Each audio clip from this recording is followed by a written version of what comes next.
All right, let's dive into the code and see how it all works in action here, and we'll run it and see if it works. So this is all the stuff we talked about in the previous slides.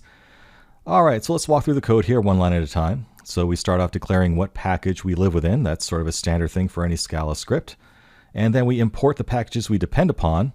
In our case, we're being a little bit lazy and just importing everything from Apache Spark and also from Log4j. We then define the object that our script lives within. We're going to call it friends by age, which should match the name of the file. I'm going to skip the parseLine function for now and go down to the main function because that's where execution will start.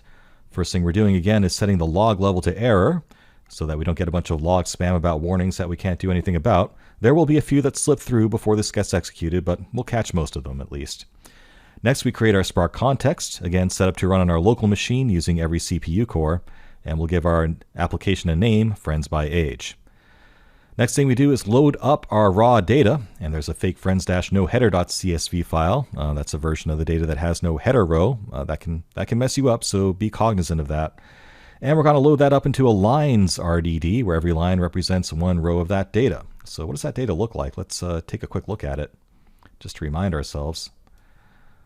So it looks like this. Remember, the first column is the user ID, the second is the name, and the age and the number of friends. And all we care about for our problem is those last two columns, right? I don't really care what the user ID is. I don't care what their name was.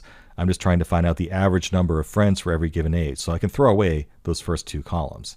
And that's what we do in the parseLine function here. So we're going to take the parseLine function, map that to every one of those input rows, and get a new RDD called RDD. Let's see what parseLine does. So what that's doing is splitting up each line by a comma because it is a comma separated value file. And we extract fields 2 and 3. Those are the last two columns in our data. It will call them age and num friends and return a tuple of age and num friends. And again, that tuple will become our key value pair in our RDD. So now age is going to be our key and num friends will be our value for every individual person that we have in our data set. So that's where we're at.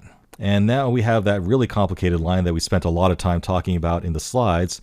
Just to quickly recap what's happening here, we're mapping values in that RDD, so we're going to apply a map operation just to the values, which again are going to be the number of friends.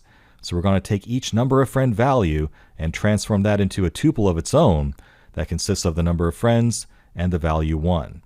And the idea here is that when we add up every element of that tuple over every value for a given key, we can get the grand total of how many friends exist for a given age and the grand total of how many individuals exist for a given age. So every individual counts as one person and X number of friends. This reduce by key operation then does that addition for us. So we're saying that we're going to reduce for every unique key value, and again the key is an age. We're going to add up how many number of friends exist for that age and how many people exist for that age.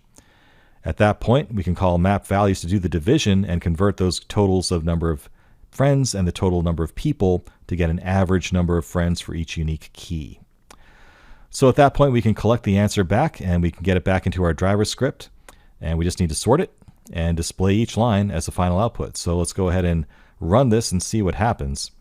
Right click on friends by age and say run friends by age.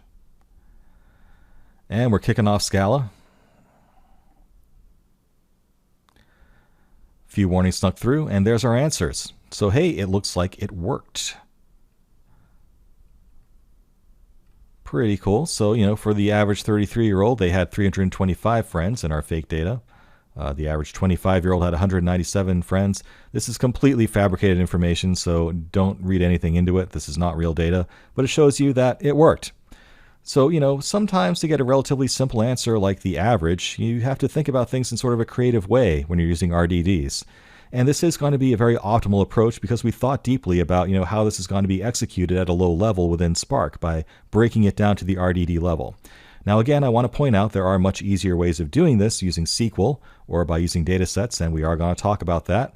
But sometimes it's useful to understand what's happening under the hood, especially if you are in a situation where you need to use RDDs or if you're trying to optimize performance at a low level. Okay, but there you have it, the average number of friends by age working with RDDs and key value pairs.